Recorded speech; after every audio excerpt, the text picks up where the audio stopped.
Oma und Uroma kämen nie zu Laut. Us Omas han jo nicht viel Anlässe ton vieren oder Geburtstage von den Geschwister. Einige Geschwister waren nicht in der gleichen Ortschaft. Jim zu besorgen, muss mit ihnen die Eisenbahn benutzt werden. Die fährt man bloß ein paar Mal, ein Dach aber. Deshalb wird Oma grundsätzlich mindestens 3 Minuten eher an Bahnhof als der Zug. Wenn der Zug verpasst wäre, gäft kein Wegkommen mehr. Der Vortiden werde ich nicht mehr. Ich kann mir an Onkel Hermanns Geburtstag in Beinfeld erinnern. Oma, Tante Emma, Uroma und ich sind voll bei 3:30 morgens mit dem Zug nach Wasserfeuert. Von dort aus mit dem Zug nach Kordingen. Und dann sofort wieder nach Beinfeld. Im Winter, wie Schnee und Matsch wäre. Das wird tietmäßig eine halbe Weltreise, der einzige Vormöglichkeit. Oma hätte nie schlafen wollen. So ungefähr zwischen 1 und 2 mittags kämen wir an. Weil gerade Mittagszeit war, gäft ne Hälfte Bouillonsuppen und anschließend Kaffee und Kuchen. Dann führen die utgiebige Klön Snacks statt und der Rundgesang mög allen mächtigen Spaß. Richard spell Akkordeon dortau.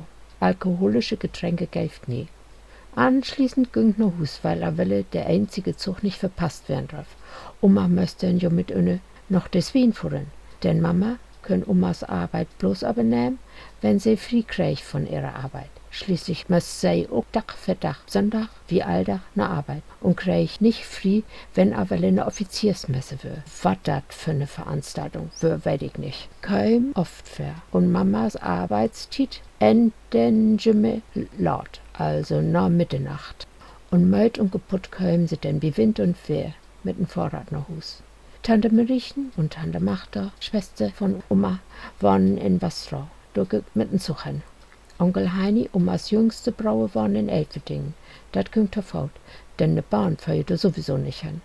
Tante Emma, Onkel Ernst und Onkel Augus waren in Van Bossel. Wird sofort zu erreichen. Anfang der 50er Jahre hat August sich ein Motorrad gekauft. Wird damals was Besonderes. Wollen wir mal utgehen, nan Kino oder so, hat August uns einzeln, also nan Anne damit kutschiert. Erst Oma, dann Mama und dann mich. Auch Oma ist ob Motorrad klarret, für uns ein Erlebnis. Wenn Oma die Atomversuche in der Weckenschau sah, meinen sie immer, oh Gott, das ist all Gift und kommt irgendwann Welle Rünne ob er.